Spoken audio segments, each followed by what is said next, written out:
오늘 말씀의 제목은 상품이냐 작품이냐라는 제목으로 함께 말씀을 나누도록 하겠습니다. 오늘 우리가 묵상하게 될 본문의 말씀은 에베소서 제2장 10절 한 절의 말씀입니다.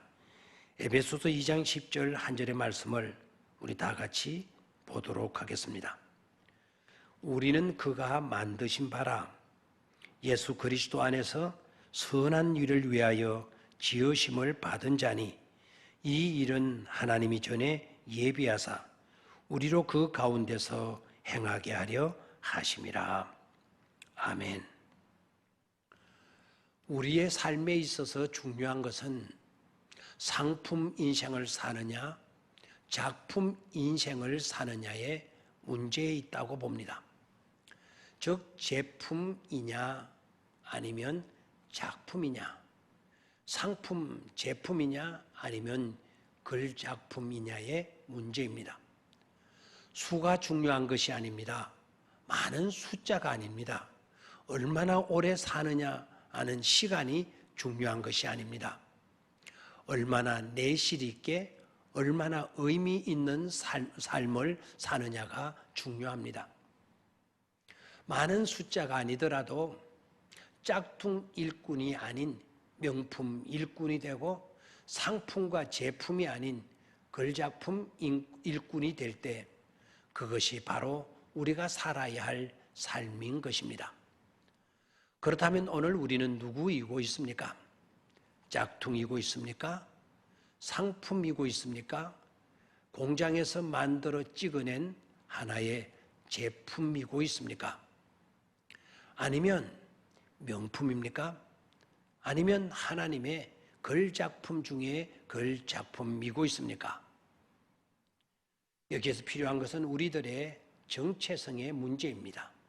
나는 어떠한 삶이고 있고 어떠한 삶을 살아가고 있는 사람이냐라고 하는 정체성의 문제입니다. 정체성의 문제가 나오면 항상 정호성 씨가 쓴 참새라는 짧은 시가 떠오릅니다. 아버지가 내게 말씀하셨다. 참 사람이 되어야 한다고. 나는 새에게 말했다. 참새가 되라고.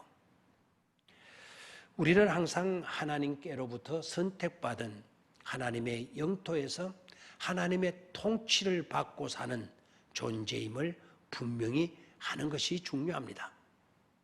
하나님의 영토는 하나님의 임재가 있는 곳입니다. 또한 하나님이 통치하시는 영역입니다.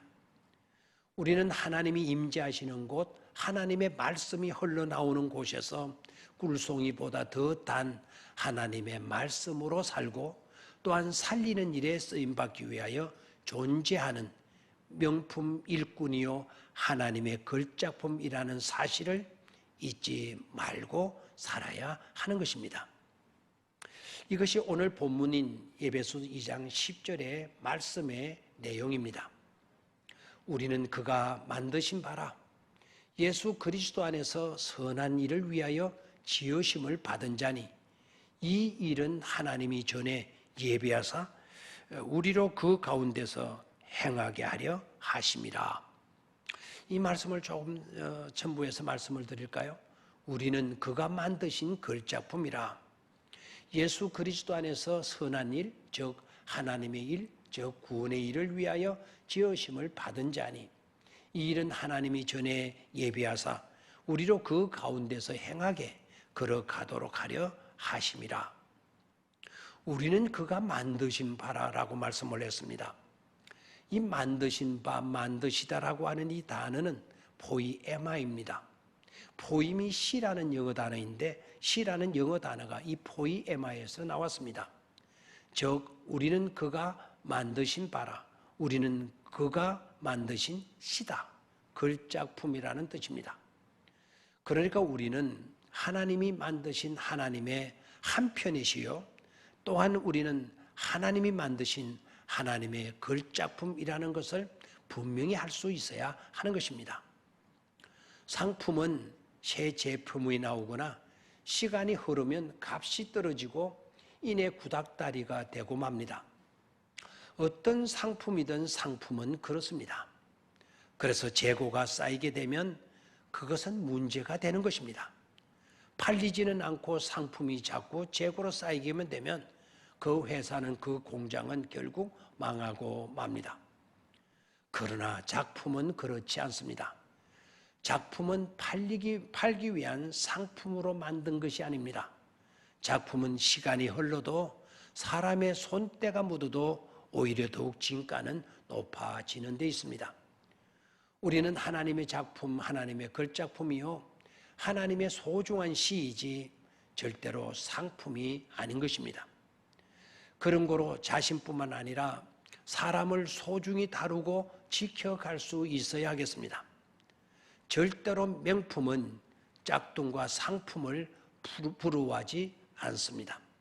절대로 걸작품은 몇 푼의 돈에 놀아나는 상품이 아닙니다. 마귀는 자꾸 우리를 상품을 부러워하도록 만들고 있고, 마귀는 자꾸 걸작품을 몇 푼의 돈에 팔고 사는 싸구려 상품으로 만들려고 합니다. 심지어 마귀는 예수님에게도 돌을 떡덩이 되게 해서 먹으라고 상품화하라는 시험을 던졌습니다. 그래서 하나님의 아들로 인정받아라고 아주 얄팍한 꾀를 부렸던 것입니다. 예수님은 죄인을 구원하러 오셨지 돌을 떡으로 만들어 상품화하는 일을 위해 오시지 않았습니다. 그리고 또한 마귀에게나 사람들에게 하나님의 아들로 인정을 받아야 할 필요는 추호도 없습니다. 그들이 인정을 해주건 안 해주건 이미 예수님은 하나님 아들이셨기 때문입니다. 그렇습니다. 우리도 명품, 걸작품 한 편의 아름다운 시라는 믿음과 확신으로 돈독한 일꾼으로서의 정체성을 가지고 나가서 복된 열매를 주렁주렁 맺고 열심히 물을 주고 걸음을 주고 가꾸는 그런 가치 있고 의미 있는 삶을 살아갈 수 있어야 하겠습니다. 그렇게 될 때 아름다운 추수의 기쁨과 놀라운 승리가 따르는 것이기 때문입니다. 그런 은혜가 함께 하시기를 주의 이름으로 축원합니다. 감사합니다.